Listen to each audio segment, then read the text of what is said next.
Serie de razones iguales. Si nosotros tenemos una serie de razones iguales, ¿sí?, podemos aplicar esta propiedad.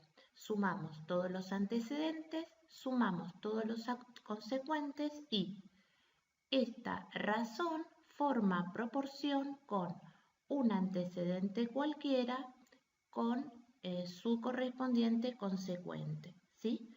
Entonces, vamos a resolver este ejercicio. Antes de hacerlo, les voy a explicar un ejemplo para que se entienda. Por ejemplo, si tres amigos se reúnen para formar una sociedad para vender un producto y cada uno de ellos puso un determinado capital. Para hacerlo sencillo, vamos a utilizar números chicos.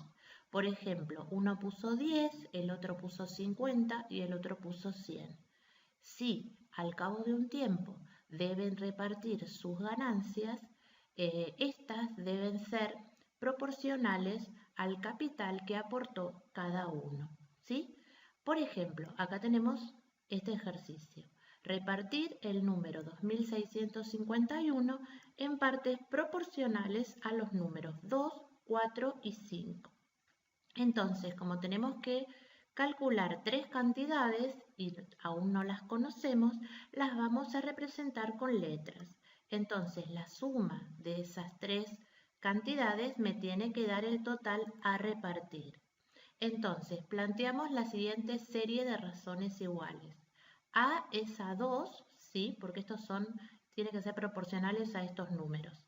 A es a 2, como B es a 4, como C es a 5. Aplicando esta propiedad, sumamos todos los antecedentes, A más B más C, sumamos todos los consecuentes, 2 más 4 más 5, va a formar esta razón, va a formar proporción con, por ejemplo, A es a 2, ¿sí? Con esta razón. Fíjense, A es a 2. Entonces, sabemos que A más B más C es igual al total, 2651, 2 más 4 más 5 es igual a 11 y acá tenemos la proporción y en esta proporción podemos calcular A. Hacemos producto de extremos, 2651 por 2, nos tiene que dar lo mismo que 11 por A. Entonces, 11 por A es igual a 2651 por 2. Despejamos A, pasando 11 que está multiplicando, lo pasamos dividiendo, ¿sí? Este resultado, 2651 por 2, es 5302. Al dividirlo nos da que A es 482. Repetimos el mismo procedimiento, ¿sí? Pero en lugar de poner A y 2, ponemos B es a 4. Y aplicamos lo mismo. 11 por B es igual a 2651 por 4, ¿sí? Despejamos B y nos da que B es 964. Aplicando el mismo procedimiento con C, ¿sí? Fíjense que ahora en lugar de poner B es a 4, ponemos C es a 5. Despejamos C y nos da 1205. Nosotros podemos verificar si lo que hicimos es correcto sumando las tres cantidades y vemos que efectivamente nos da el número que teníamos que repartir. Escala. Bueno, ustedes estarán muy acostumbrados cuando trabajan con un mapa que va a decir escala, ¿sí? Va a estar expresada en qué escala está dibujado el mapa. Se llama escala a la razón entre cada medida de un mapa, plano o dibujo y la correspondiente medida real. Por ejemplo, en este caso, escala es 1 en 100, significa que cada unidad del dibujo representa 100 unidades de las dimensiones reales. Acá tenemos un ejemplo. Un plano está hecho a escala 1 en 150. Quiere decir que cada unidad representa en el plano real 150 unidades. ¿Cuánto debe medir en el plano una pared de 5,1 metros de largo, ¿sí? Es decir, esta es la cantidad real, la medida real. Entonces, como la escala es 1 en 150, ¿sí? Sabemos que el numerito de abajo representa la medida real. Entonces, colocamos la medida de la pared, ¿sí?